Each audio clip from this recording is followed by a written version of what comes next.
ഒന്ന് jury committee, അദ്ദേഹം പറയുന്നതാണ്. ഒന്ന് അവാർഡ് നിർണ്ണയിക്കുന്ന ജൂറി ആരുടേതായിരിക്കണം.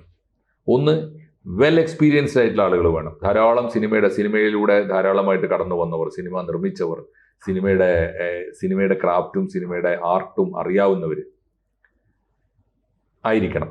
ആ രംഗത്ത് അനുഭവമുള്ളവരായിരിക്കണം, പ്രതിഭാശാലികളായിരിക്കണം, കഴിവ് തെളിയിച്ച, അങ്ങനെ അദ്ദേഹം പറയുന്നുണ്ട്. ഇപ്പൊ ഈ അവാർഡ് കമ്മിറ്റിയിൽ, ഇപ്പൊ അദ്ദേഹം അവാർഡ് കമ്മിറ്റിയിൽ ഉണ്ടായിരുന്ന ആളാണ്. അത് അദ്ദേഹം ഇരുന്ന കാലത്തെ അവാർഡുകളെ കുറിച്ചും ഇത് ബാധകമാണോ എന്ന് അറിയില്ല. പക്ഷെ എന്തായാലും ഈ അവാർഡുകൾ ഒരു കലാസൃഷ്ടിയെ സത്യസന്ധമായി വിലയിരുത്തുന്നതിൽ വല്ലാതെ പരാജയപ്പെടുന്നുണ്ട്.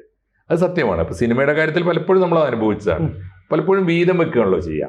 ഇപ്പോൾ മലയാള സിനിമയിൽ എടുത്ത് നോക്കൂ, ആരെയും പിണക്കാൻ വയ്യ. ഒരു സിനിമയ്ക്ക് സത്യത്തിൽ ഒരു സിനിമ ഏറ്റവും നല്ല സിനിമയായും ആ സിനിമയുടെ ഏറ്റവും നല്ല സിനിമയാണെങ്കിൽ ആ സിനിമയുടെ ഡയറക്ടർ ഏറ്റവും നല്ല ഡയറക്ടർ ആവണ്ടേ.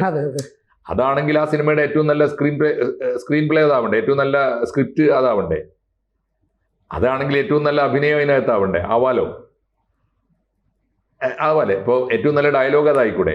ഇതെല്ലാം കൂടി ഒരിക്കലും സമീപകാലത്തൊന്നും ഒരിക്കലും ഇതെല്ലാം കൂടി തികഞ്ഞ ഒരു സിനിമ ഉള്ളതായിട്ട് അവാർഡ് കമ്മിറ്റി പറഞ്ഞിട്ടില്ല.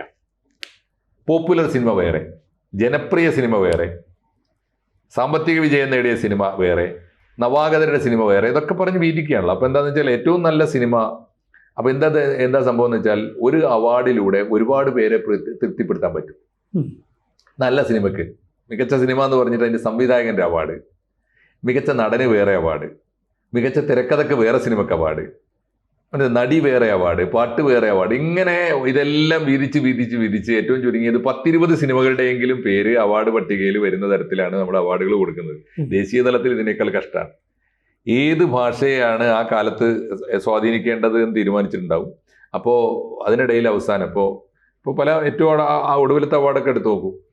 കൂടുതൽ വാർത്തകളും വിശേഷങ്ങളും നിങ്ങളിലേക്ക് എത്താൻ ABC മലയാളം സബ്സ്ക്രൈബ് ചെയ്യുക, ബെൽ ബട്ടണും അമർത്തുക.